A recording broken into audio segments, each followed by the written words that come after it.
Queridos alumnos, bienvenidos a la grabación del tercer apartado de nuestro primer tema, unidades morfoestructurales del relieve peninsular, que cubriría las páginas de la 33 a la 39 de nuestro libro de texto. En este apartado vamos a ir analizando una a una las principales formas de relieve de la península ibérica, con lo cual vamos a utilizar todo lo aprendido anteriormente sobre las etapas geológicas y los materiales para aplicarlo a las formas específicas del relieve. En primer lugar, tenemos que recordar que la península ibérica tiene cuatro principales elementos del relieve. La meseta, formada por el zócalo originario del Paleozoico, que después se erosionó y se degradó en gran parte. Los rebordes montañosos, que están en la periferia de la meseta. Las depresiones exteriores que rodean a la meseta. Y finalmente las cordilleras periféricas que rodean a la península ibérica. A su vez, cada una de estas distingue una serie de grandes áreas. Dentro de la meseta tenemos los montes internos, como pueden ser el Sistema Central y los Montes de Toledo, y las cuencas sedimentarias marcadas por estos montes, como son la cuenca del Duero y las cuencas de la submeseta sur, que son las del Tajo y las del Guadiana. Entre las cordilleras exteriores de la meseta nos encontramos con el sistema ibérico, que es mixto, tiene elementos meseteños, es decir, materiales duros, y elementos plegados, materiales más blandos, calizos. La cordillera cantábrica, que también tiene esta combinación. El macizo galaico, que es un terreno elevado de la propia meseta, con lo cual los materiales son los mismos. Y Sierra Morena, que en realidad es una gran falla, un gran conjunto de pliegues fallados, en realidad, que forma un escalón, cayendo hacia la depresión del Guadalquivir. Las depresiones exteriores son la del Ebro y la del Guadalquivir, que originariamente estaban abiertas al mar y después se cerraron, convirtiéndose en lagos interiores que acabaron secándose. Y las cordilleras exteriores, de formación más tardía, son las cordilleras alpinas, fundamentalmente los Pirineos y las cordilleras béticas, pero también los Montes Vascos y la cordillera costero-catalana, que son continuaciones de los Pirineos.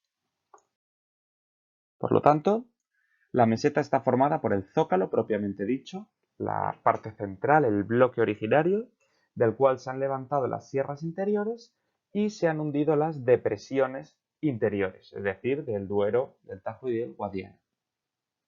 Los rebordes de la meseta son el macizo galaico-leonés, que son el macizo galaico y los Montes de León, la cordillera cantábrica, el sistema ibérico y Sierra Morena. Las depresiones exteriores, la del Ebro y la del Guadalquivir. Y las cordilleras exteriores, los Pirineos, que continúa en los Montes Vascos hacia el oeste y en la cordillera costero-catalana hacia el sur, y las cordilleras béticas. De esta forma, comenzando por la meseta, que la tenemos aquí delimitada por estos rebordes montañosos, distinguimos en su superficie formada por materiales paleozoicos duros que se establecieron en la era primaria y se agrietaron en la era terciaria, levantándose y hundiéndose, unas zonas elevadas que son el Sistema Central y los Montes de Toledo, y unas zonas hundidas que son la submeseta norte y la submeseta sur, formada por las cuencas del Duero y las cuencas del Tajo y del Guadiana. La formación de las áreas llanas son penillanuras, que son casi llanuras, es decir, zonas casi llanas con inclinaciones muy suaves, que son el resultado de montañas muy antiguas prácticamente erosionadas por completo. Las cuencas eran originariamente lagos que acabaron colmatándose, rellenándose de sedimentos, por lo tanto tienen una roca fundamentalmente formada por arcillas, arenas, yesos y margas, es decir, depositadas en la era terciaria y cuaternaria, mientras que los Montes de Toledo y el Sistema Central tienen esta roca paleozoica del zócalo originario. En aquellas zonas en las cuales la erosión ha eliminado los sedimentos y ha mostrado la roca inferior, nos encontramos con penillanuras, es decir, zonas que antiguamente eran montañas, pero sumamente erosionadas, de forma que solo tienen unas curvas muy suaves, formadas por materiales duros, como vemos por aquí el granito. Pueden tener en algunas zonas montes isla o afloramientos de roca cuando estos materiales duros salen a la luz. En los relieves interiores, el sistema central y los montes de Toledo, tenemos estos bloques elevados, estos horst, desgastados por la erosión con formas más redondeadas y materiales paleozoicos, es decir, fundamentalmente silíceos. Las cuencas sedimentarias son las de los ríos, el Duero, el Tajo y el Guadiana. La del norte es mucho más homogénea, es una sola cuenca hidrográfica, la del río Duero, bordeada prácticamente por completo de montañas, mientras que la del sur está partida por la mitad por los Montes de Toledo, por lo tanto crea dos cuencas hidrográficas, del Tajo y del Guadiana, y está abierta por la parte de Portugal. Vemos la cuenca del Tajo y la cuenca del Guadiana. En aquellas zonas en las cuales estas cuencas se han rellenado de sedimentos, fundamentalmente de arcillas, se crean estos relieves suavemente ondulados que son las campiñas.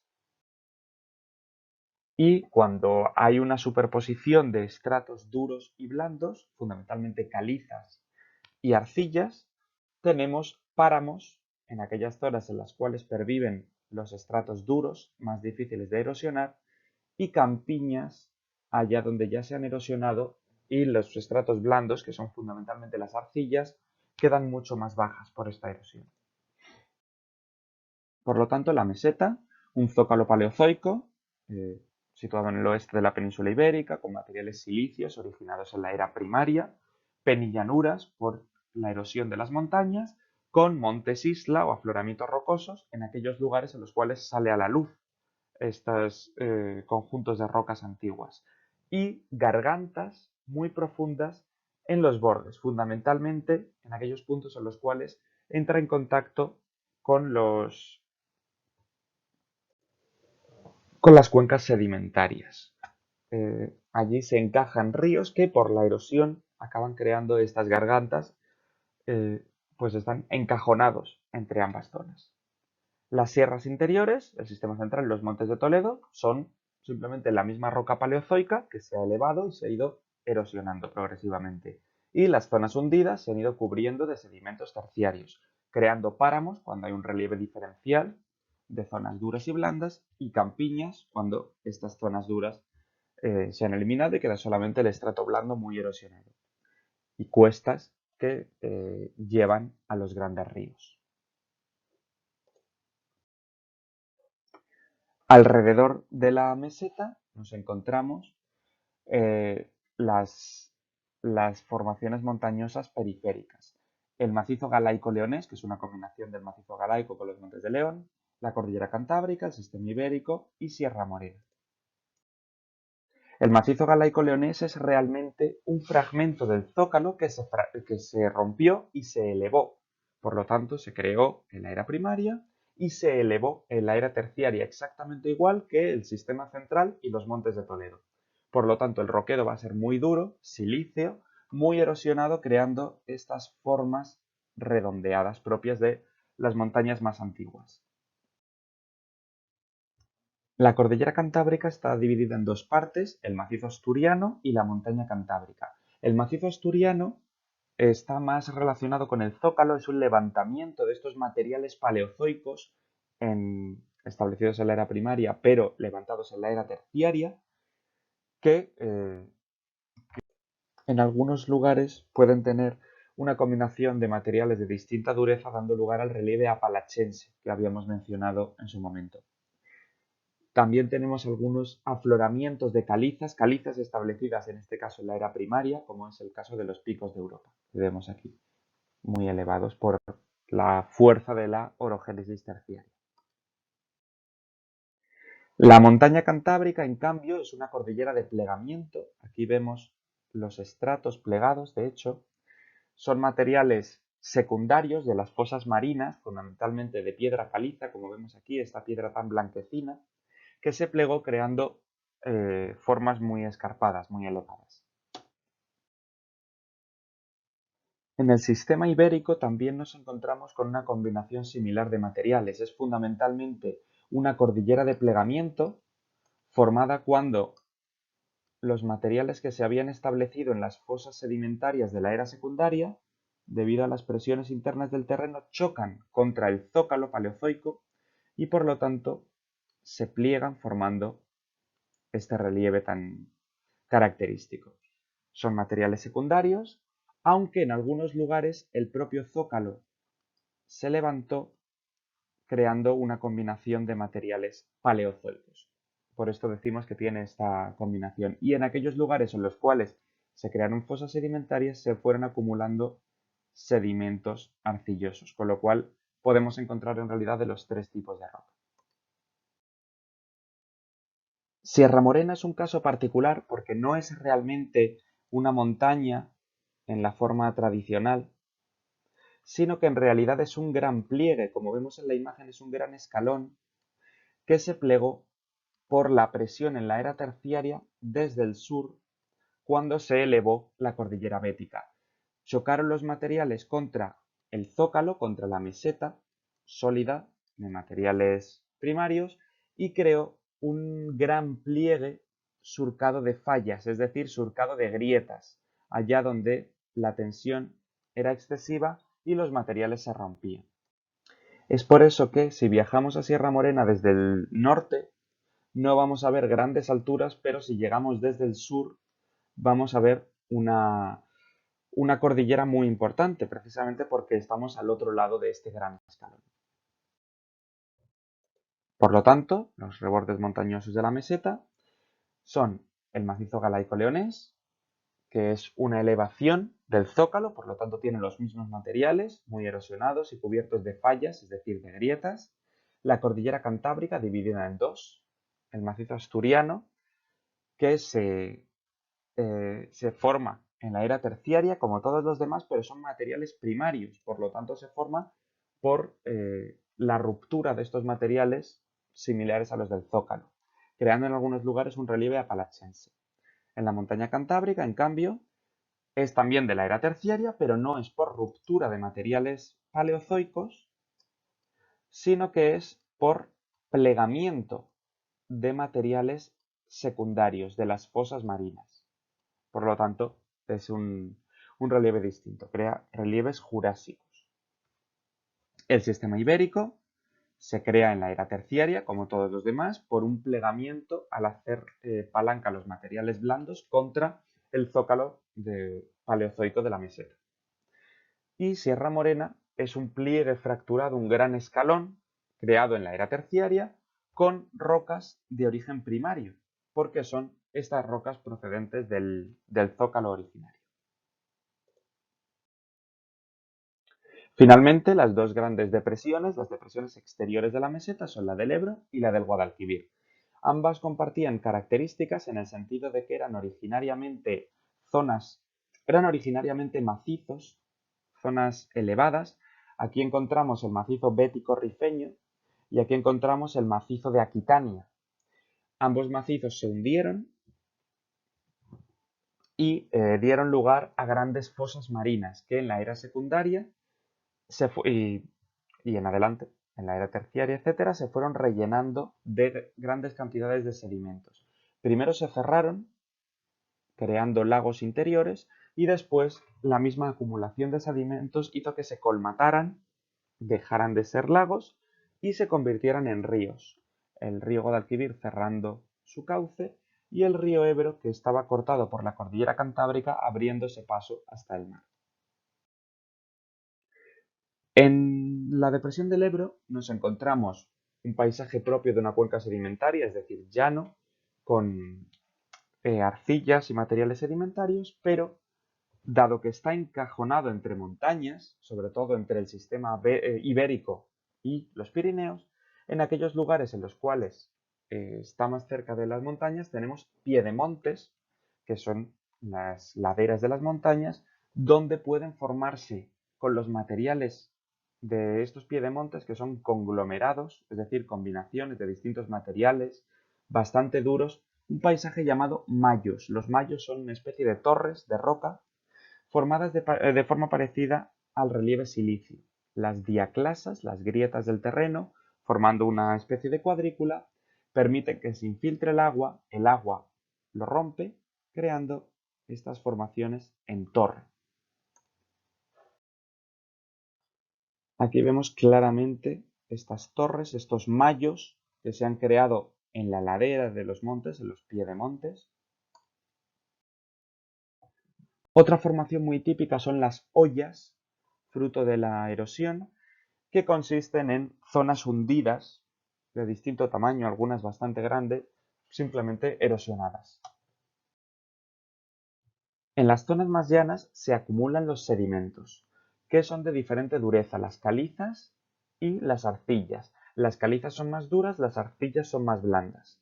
Por lo tanto, en aquellos lugares en los cuales se mantienen las calizas como una capa superior, se van creando relieves diferenciales con páramos y campiñas, zonas más elevadas protegidas por la capa rígida, por la capa más dura de las calizas, y campiñas más blandas cuando se ha perdido la capa superior y se han erosionado muy fuertemente estos materiales blandos. Donde no hay esta cobertura de calizas, encontramos badlands, estas formaciones de cárcavas creadas por las lluvias torrenciales que van excavando surcos en la arcilla. Se deben sobre todo a que se trata de zonas más secas con lluvias torrenciales, es decir, no tienen unos flujos de agua continuos que permitan, por ejemplo, crear una campiña más homogénea.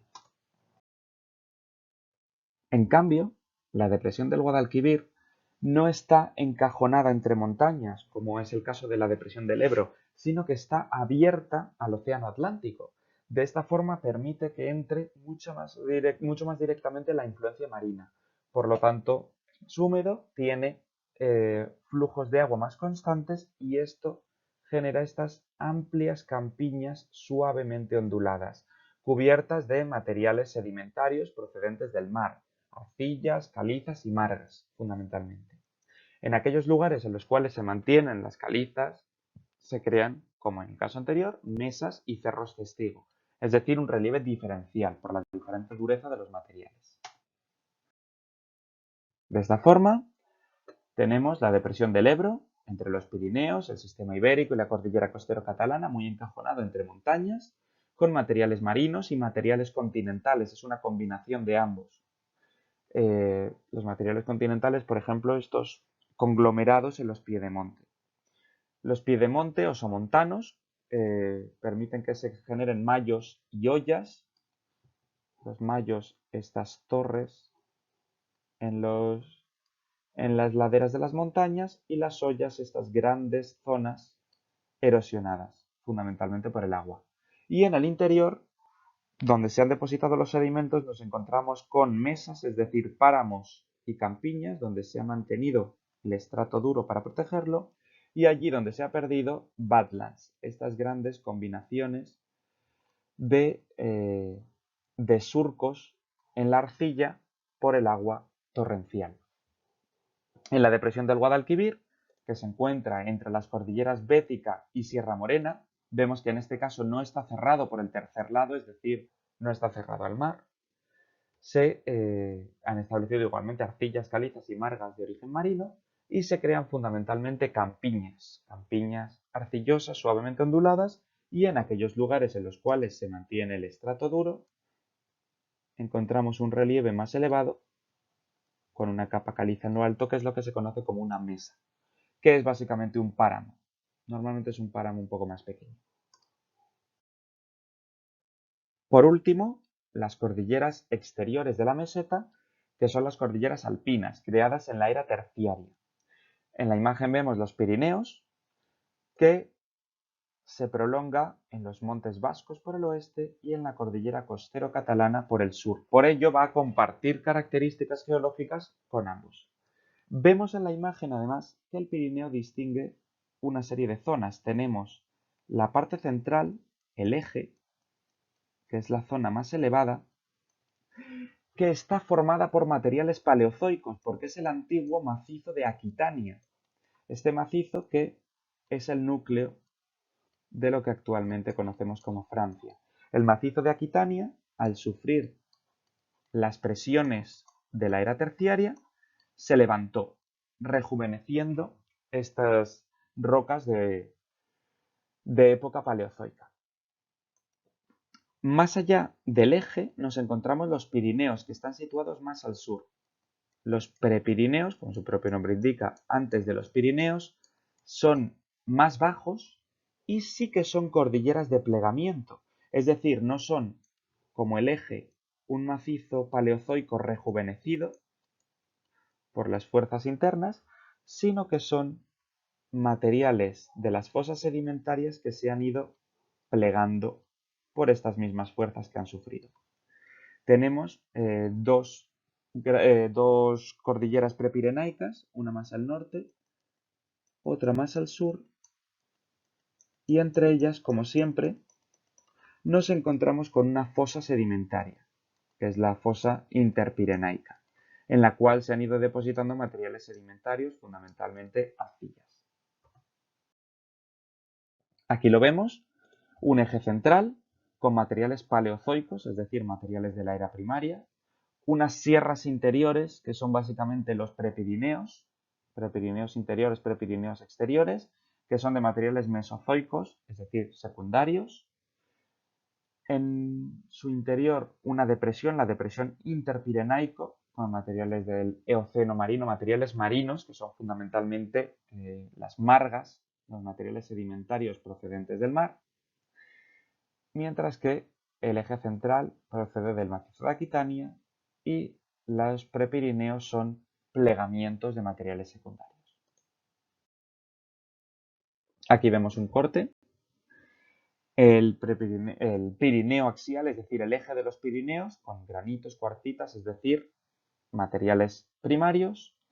Las sierras interiores, es decir, los prepirineos interiores y exteriores, formados por calizas que se han plegado al tener como tope estos materiales más sólidos, y en el interior la depresión media, formado por margas, areniscas, materiales de origen marino depositados durante la sedimentación, en el cual puede crearse erosión diferencial, por ejemplo, con estos inclinales colgados, o, ya lo hemos dicho, en la depresión del Ebro, los mayos, que se crean en los sotomontes, es decir, en la zona en contacto con los montes. Dentro de los Pirineos distinguimos varias sierras, el Pico Aneto, en la zona más elevada. Son materiales paleozoicos procedentes del macizo de Aquitania, pero muy escarpados porque se han ido rompiendo por la acción del hielo, es decir, por la gelifracción. Elementos muy abruptos. También combina materiales secundarios. Los Montes Vascos hacia el oeste continúan con los prepirineos, con lo cual los materiales son los mismos, materiales secundarios de origen marino y una altitud más baja que la del eje de los Pirineos. La cordillera costero-catalana continúa los Pirineos y está dividida en dos zonas.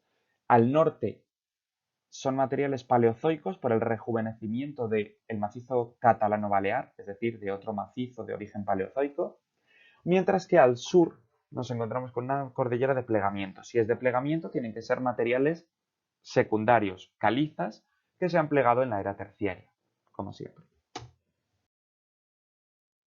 En la cordillera costero-catalana, además, encontramos vulcanismo por las fallas, la falla que los separa de los Pirineos, que todavía se están asentando y por lo tanto pueden provocar acciones de vulcanismo. Como vemos aquí, uno de los hasta 40 cráteres volcánicos que podemos encontrar, que es el de Santa Margarita, en cuyo interior hay una pequeña ermita.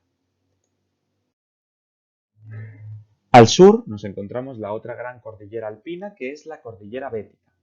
La cordillera Bética, igual que pasa con los Pirineos, está dividida en dos zonas. La cordillera penibética y la cordillera subbética. La cordillera subbética, pese a lo que pueda indicar su nombre, está en realidad al norte de las cordilleras béticas. Se llama subbética porque es más baja.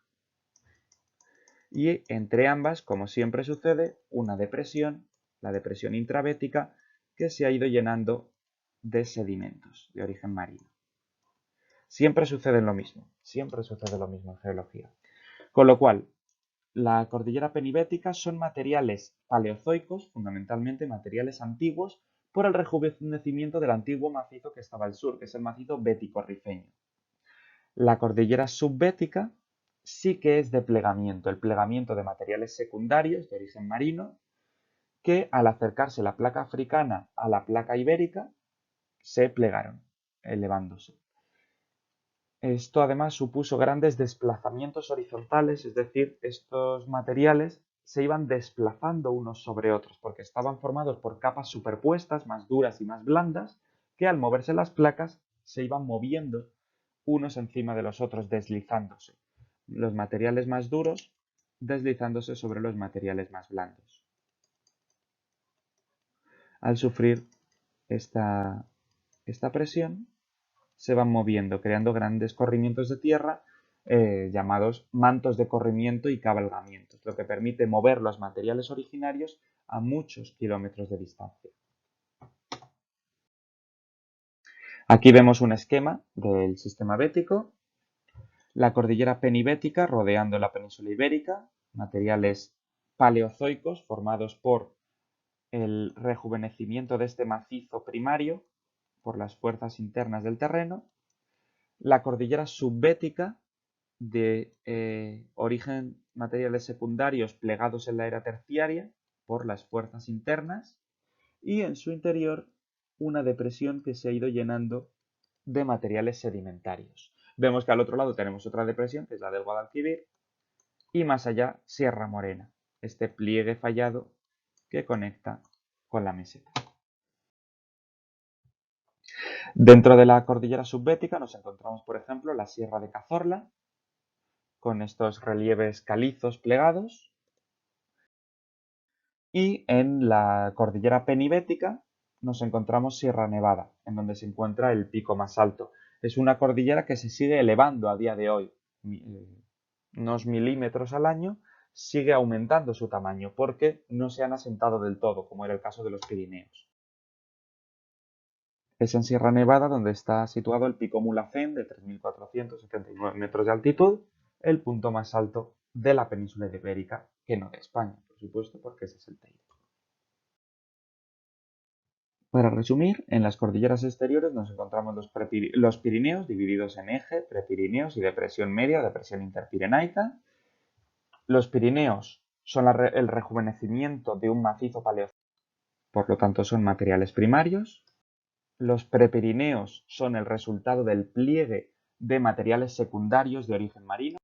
Y la depresión media es lo que está situado entre ambos, es decir, una zona hundida donde se han ido acumulando los sedimentos. Los Montes Vascos continúan con los prepirineos, por lo tanto igualmente son zonas plegadas de materiales calizos y más suaves. La cordillera costero-catalana continúa los Pirineos orientales, por lo tanto